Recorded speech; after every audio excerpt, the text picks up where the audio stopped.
Hey, Scott Machine Gun Dad, welcome back to another episode. I have this gun on the wall. This is an auction score, and this actually is a score, and the reason it's a score is when I was a kid growing up, that's before Nick was even a twinkle in Mom's eye or Dad's eye, you used to see in Guns and Ammo magazine, we didn't have the internet, this Commando Mark III, which is what this gun is, made by Volunteer Arms.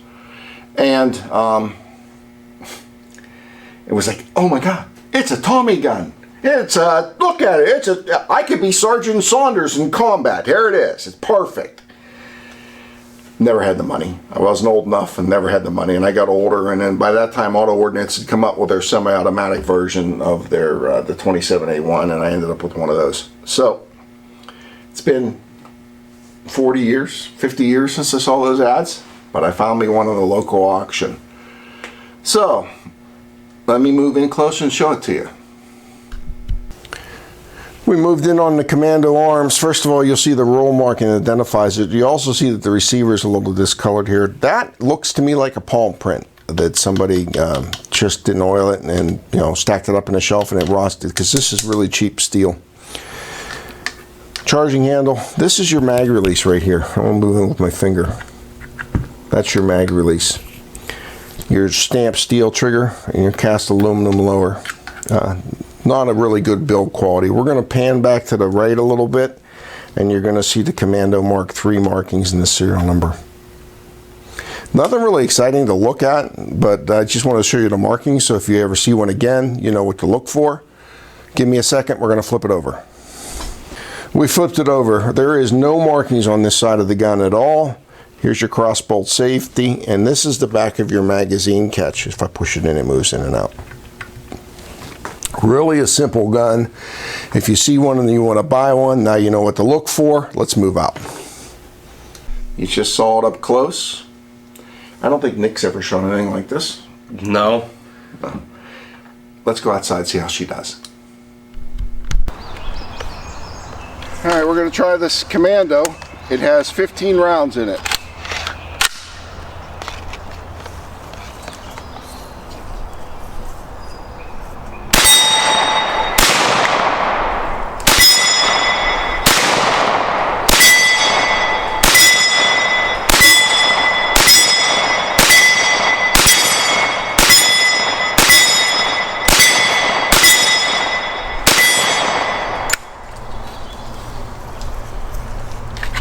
Fifteen rounds.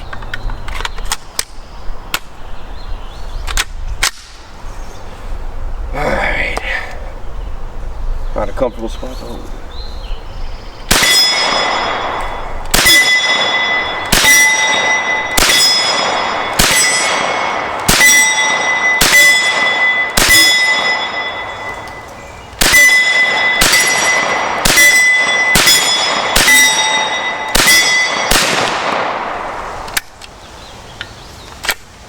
That's it.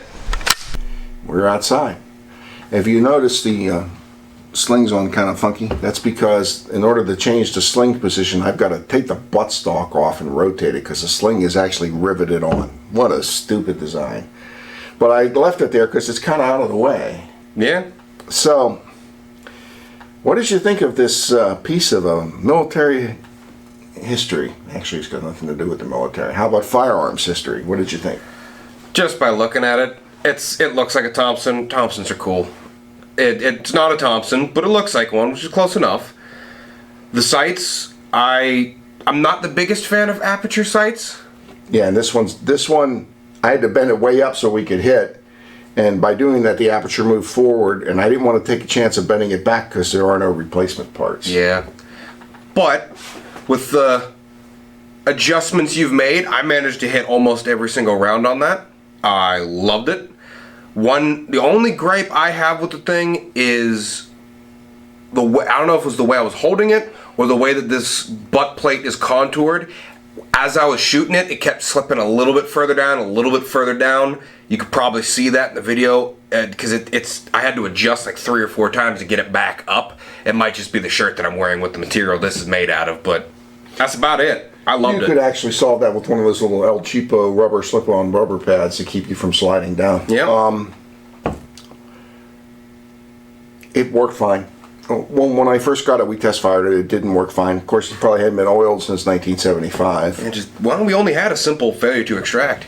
The problem with this gun, first of all, it ain't a Thompson. Yeah. It doesn't. By the time he's done, he will have shot a real Thompson, and he will know that. I think when we do the Thompson video, I may come back to this just to let him feel that it doesn't feel like a Thompson. That being said, is it fun to shoot? It actually is fun to shoot. Oh yeah. We had two 15-round magazines in it, and it's heavy. It comes apart terribly. I would like to adjust the sights a little bit better so you could see them, but I had a kind of a smile when I was done shooting it. So Yes. the big problem is there are no spare parts. There are no spare parts for these guns at all. Magazines, yes. I was going to use my SOT and convert it to an open bolt submachine gun.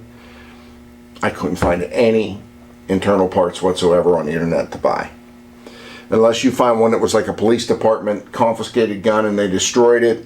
But those are so expensive. I mean, I only paid, I think, around $800 for this. And the part set that I saw, which sold, was more.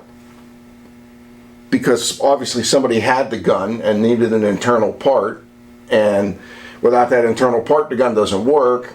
Yeah. So, would I recommend you buy one? Yeah.